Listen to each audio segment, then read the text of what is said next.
ইদানিং 10 বছরের কম মেয়ে শিশুদের আর্লি পিরিয়ড শুরু হয়ে যাচ্ছে। আসলে আমি বুঝাচ্ছি আর্লি পিউবার্টিতে পৌঁছে যাচ্ছে। বিষয়টা অ্যালার্মিং। আমাদের সময়ে যেটা ক্লাস 5, 6, 7 পর্যন্ত দেখা যেত, সেটা এখন আগেই অনেক মেয়ে শিশুদের মধ্যে শুরু হয়ে গিয়েছে। আপনার আশেপাশে একটু খোঁজ নিলেই বুঝতে পারবেন। এর কারণ কি আসলে?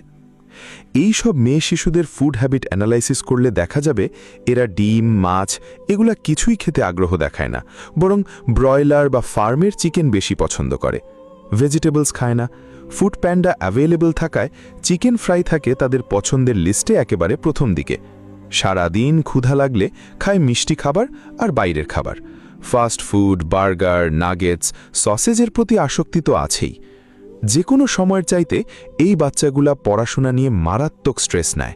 বাইরে খেলার সুযোগ পায় না, রোদে যাওয়ার সুযোগ পায় না, রাতে ঠিকমতো ঘুমায় না, অনেকে আবার সারাদিন রাত ফোন নিয়ে বিজি থাকে। আর নানা ধরনের কেমিক্যাল এক্সপোজার তো আছেই চারপাশে, যেটা কমানোর কোনো কার্যকর কোনো উপায় নাই। কমার্শিয়াল মুরগিগুলাকে দ্রুত নাদুস-নুদুস ও বড় করে তোলার জন্য বাইরে থেকে বিভিন্ন হরমোন ও অ্যান্টিবায়োটিক পুশ করা হয়। মানুষের প্রাকৃতিক এস্ট্রোজেনকে নকল করতে সক্ষম এমন কৃত্রিম উপাদান ছড়িয়ে আছে চারপাশে। অতিরিক্ত ফাস্ট ফুড, ফার্মের মুরগি, ফ্রাইড চিকেন ইনটেকের কারণে ওমেগা-3 ও ওমেগা-6 ইমব্যালেন্সজনিত টক্সিসিটিতে ভুগে এই বাচ্চাগুলা। এদের মধ্যে অনেকেই বয়সের চাইতে বেশি ওজনে ভুগে। আর্লি ব্রেস্ট ডেভেলপমেন্ট দেখা যায় অনেকের মধ্যে। তো এসব কারণে বাচ্চারা তার বয়সের আগেই পিউবার্টিতে পৌঁছে যায়। এজন্য তাদের টোটাল লাইফস্টাইল ও ফুড হ্যাবিটের একটা রিসেট প্রয়োজন।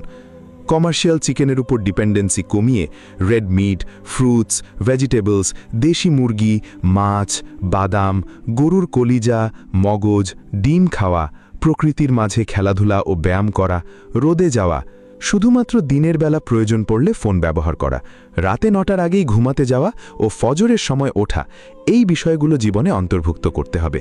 তাহলে বাচ্চারা সুস্থ হবে এবং থাকবে। তারা শক্তিশালী ও মেধাবী হয়ে বেড়ে উঠবে।